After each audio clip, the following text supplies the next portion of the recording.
Alright, you guys are done reading. So,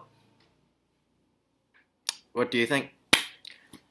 What's your impression? Because I'm asking you this because I am going to ask you after you've written down the online for the first chapter, you are going to make a summary of it for now. Just step by step. It's called scaffolding, guys.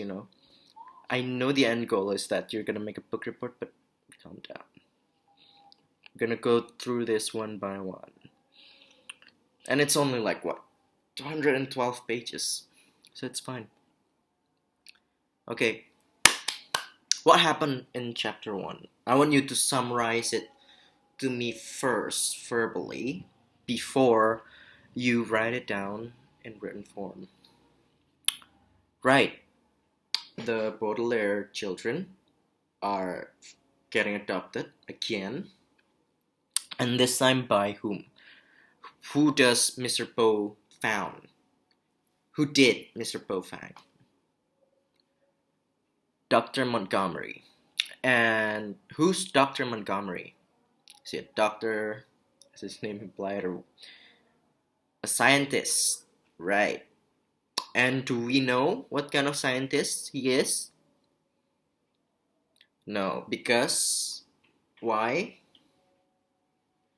Because Mr. Poe did not look into the identity of Mr. Montgomery, which is pretty irresponsible considering that he's dealing with children. But yeah, that's just the tone of this book. Things are just horrible, which in 2020 is not so different from reality. So anyway, okay, what next? What's interesting? Like, what's the key point? Why should I care about this character, Dr. Montgomery? We know he's a scientist. What else? What's other notable things about him? Yes, both his first name, both his first name and his last name is Montgomery, so it does not matter.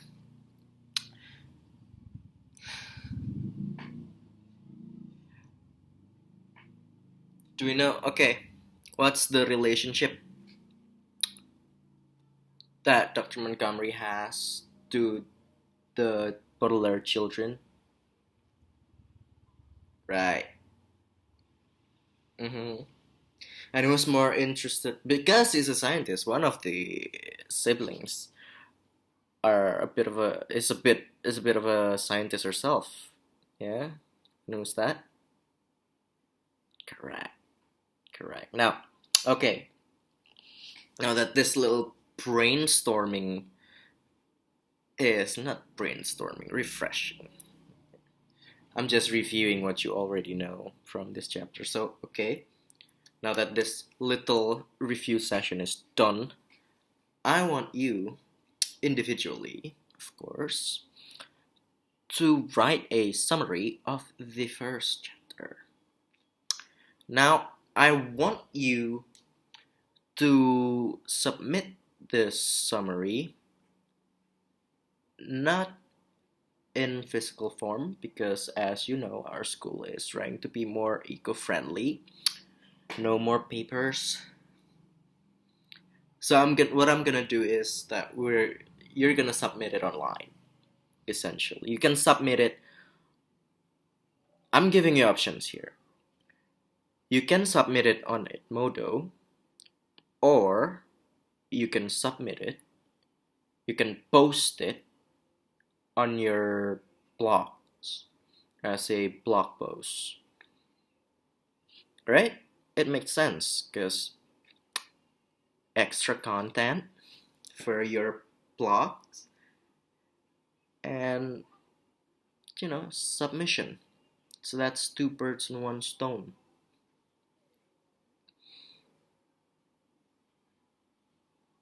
Yes? Well, since this is summary, it shouldn't take you that long. and like the first chapter wasn't that long. Just do it now.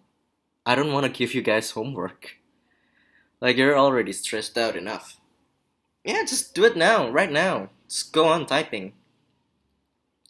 Like, go, go, go. Yeah, I mean, I would recommend writing it down in Microsoft Word first. Because I've told you about the spell checking feature, right? Yeah. Yeah.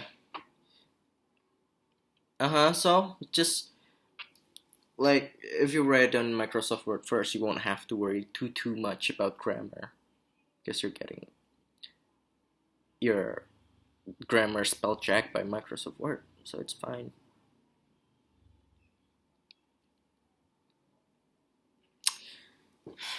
Don't have to be too long. Okay, general rule of thumb for summary. Don't make it as long as the original thing that you're summarizing. So let's see, how long was the first chapter? So, wait, 1, 2, 3, 4, 5, 6, 7, 8, 9, 10, 11, 12, 13, 14, 15, 16, 17, 18, 19, 20, 21, 22, 23, 25 paragraphs. It's only 25 paragraphs. So make it less than that, fewer than that.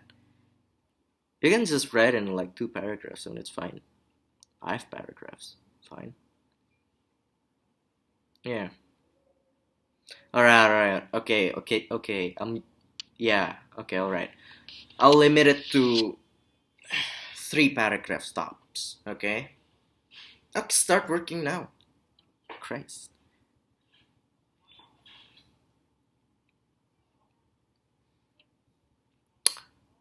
Better yet, why not just use Google Docs? I can track what you guys are writing in real time. Yeah, live.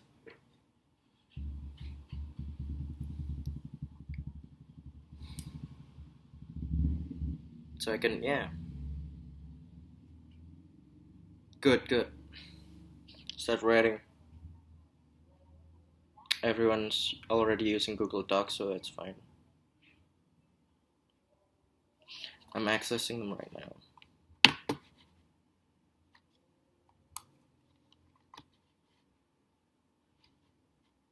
Kevin, be careful with your tenses.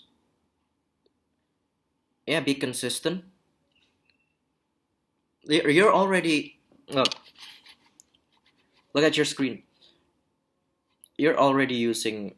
What's this? This is past tense in one sentence, right? And then what's going on here? Where are you using future tense here? In the next sentence. Precisely. You need to be consistent. If you're already using it. Because it is a summary, you're using past tense. And it's fine. And if you're already using this, then you stick to it for the entire paragraph. Okay, don't switch back and forth from the past, the future, the present. Yeah, it's not cohesive here.